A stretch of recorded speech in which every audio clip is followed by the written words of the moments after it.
name is Lorraine Samantha Lopez, an ambitious journalist with a strong sense of justice. She is initially drawn to Nicholas' mystery and resilience, but soon finds herself falling for him.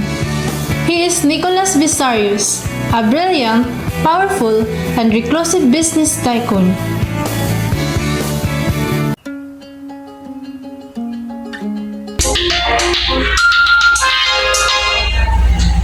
Hello? Hello, Lorraine. May sasabihin ako sa'yo. Alam mo na ba ang balita? What kind of balita? Si Nicholas Versarius nandito na daw sa Pilipinas. Eh ano ngayon? Hindi ko naman yan kaano-ano Kasi yan ang magiging trabaho mo. Ang kilalanin at ibunyag ang istorya niya. I will do it in one condition. You should promote me in a higher level. Saan ko kaya makikita ang taong yan? Ang laki-laki ng Pilipinas, and also, he is so mysterious. Hello, Lorraine? Hello? Magkita tayo bukas, 8:30 a.m. Sa favorite place natin ha. Bye! Hi! Gusto ka na? Kailan? Bukas ha. Alam mo naman, birthday ng iyong magandang kaibigan. Anong oras ba? Hahabol na lang ako. Anong hahabol? Important person ka, dapat andun ka exact time. Hindi ko masisigurado yan kasi may hinahanap rin akong importanteng tao. By the way, may kilala ka bang Nicholas Visarius? Nicholas Visarius? Why? Because I wanted to interview him. I wanted to know the story behind his disfigurement. Don't worry. I'll make a request na ma-interview mo siya. Ha? Kaano-ano mo ba siya? Bakit parang ang close-close niyo? I forgot to say that he's my stepbrother. We have a different father, but close kami sa isa't isa. Ay, salamat. Hindi na ako mahihirapan na i-interview siya. Siyempre naman. Basta bukas punta ka. Okay, I'll be there. And don't be late. Okay. Hello, girl! Happy birthday! Hi! Lorraine, this is my brother, Nicholas Visarius, one of the most tycoon in the Philippines. Oh, nice to meet you. Please excuse me so that both of you could chat with each other. Bye, Kuya! Bye, Missy! Bye.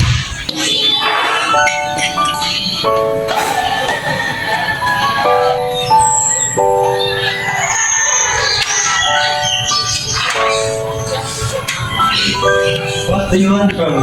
I just wanted to interview you about the thing that happened to your face. This is my own privacy. I don't want my story will be revealed in public. Can you just fix your dress? It's too revealing. Please, Mr. Nicholas, may interview you. Please, Mr. Nicholas. Gaya, can you get this glass? Okay, let's make a final decision tomorrow. Don't be late and go to my house at 7:30 a.m. or else you will never have an interview with me in the future. Oh my gosh! It's already 7 a.m. What should I do? Okay, Lorraine, relax yourself. Don't panic. Let's get ready. Good morning, Mr. Nicholas. Why are you late? Did you know that it is already 7:31 a.m.? I told you to be here at 7:30. But I am just late for 1 minute. What's wrong with that? Okay, fine. Let's start the interview. But every question there is a paper that you will be facing through. Okay, fine. But answer all my questions in truth. First question is, what is the story behind your disfigurement, Mr. Nicholas? That's because I saved someone that is very important in my life. Where's that person right now, Mr. Nicholas? Well, she leave me because of my face, this monster face. But before she leave, she requested me for a man. But you're not a monster at all. This is the first time that someone says to me like that. By the way, ang una mong gagawin ay maglaba and then you will be a personal secretary ng me for a whole week. Ah, grabe naman. Usapan natin isang araw lang. Bakit nag-iisang linggo? Bakit? Naligaw ka? At sasabihin ko ba yan sa'yo kung hindi ako nagreklamo ka? Hindi lang kita gusto, hindi ko ito gagawin. Anong sinabi mo? Ang sabi ko, gagawin ko na ang gusto niyo, Mr. Sumaya.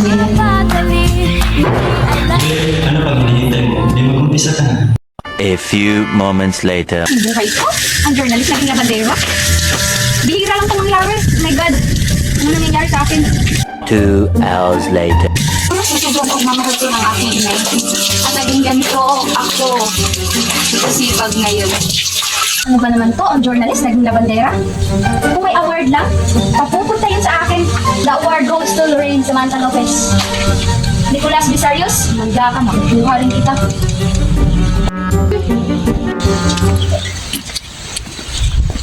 Ano ba? Hintayin mo nga ako. Ang bilis mong lumakad ah. Sino bang boss sa ating dalawa?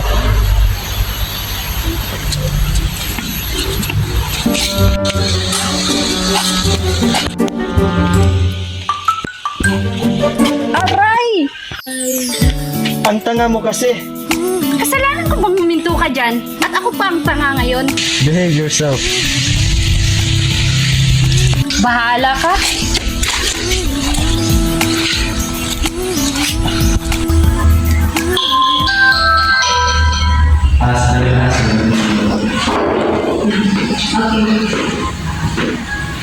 Hello?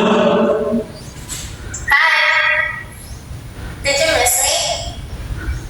Andito na ako sa Pilipinas. Pwede mo ba ako sunduin? Hindi, busy ako ngayon. Bakit naman? Busy nga ako. I hope you learn not to live again. Sino yun?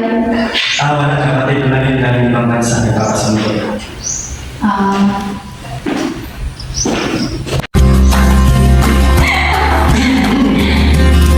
Kagitan ko ang nadarama. Makita lang kita ng isang saglit. Ang araw ko ay buong buo. Sa gabi ikaw ang panaginip. Dahil sa iyo puso ko'y sumasaya. I think this is the time na aminin ko na gusto ko siya. Ngiti ay lagi nasa labi. Nicolas Bisarios, I like you. Sino yan? Wala mga kaibigan ko ng high school. Okay. Asan na ba yung susi mo yun?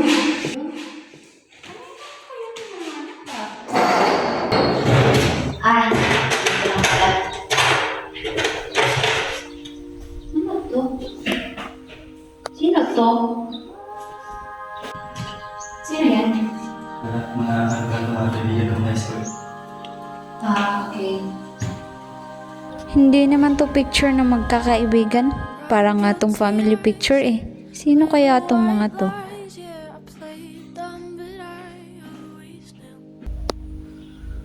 Sino tong mga to?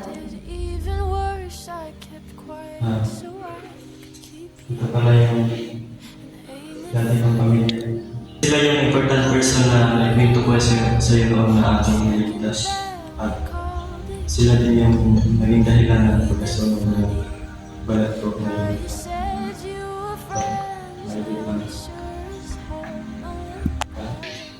Talaga ba, Nicolas? Ano ba talaga ako sa buhay mo, ha? Bakit? Ano ba papel mo sa buhay ko? Ano ba pakialam mo? Ay sekretary na naman kita. Grabe ka. Ang sakit-sakit, ha? Ganyan naman talaga kayo mga lalaki, eh. Kung alam niyo na masyado na kaming attached sa inyong mga babae, ginaganyan niya, wala na kayong pakisa kung ano man ang mararamdaman namin. Bakit? Sinabi ko ba na mahalin mo ako? Grabe ka. Hindi ka man lang nagkaroon ng feelings para sa akin. Mahal na mahal kita, Nicolas, pero ano ang ginawa mo? Pinaasam lang ako. Alam mo na muna ka pala eh. Bakit mo pinagsiksikan ang sarili mo sa akin? Matuto ka naman lumugar. Mahal kita, Nicolas. Kaya ito na ang huling sasabihin ko. Panindigan mo ang pagiging tatay mo sa mga anak mo. At sana maging mabuti kang asawa para sa kanya. Yun lang.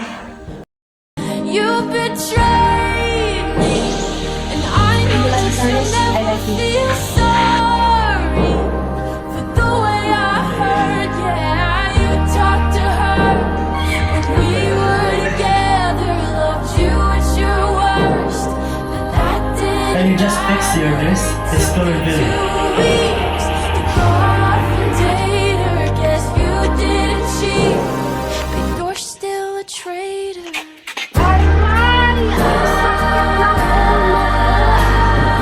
God, I wish that you had thought this through Wait, before ano pa hinihintay mo? Pwede mo with mag-isa. you. When she's sleeping in the bed we made, don't you dare forget about the way you betrayed me. 'Cause I know that you'll never feel sorry for the way I Mo kasi ang dinadaanan mo. you talk. Kasalanan ko bang huminto ka dyan?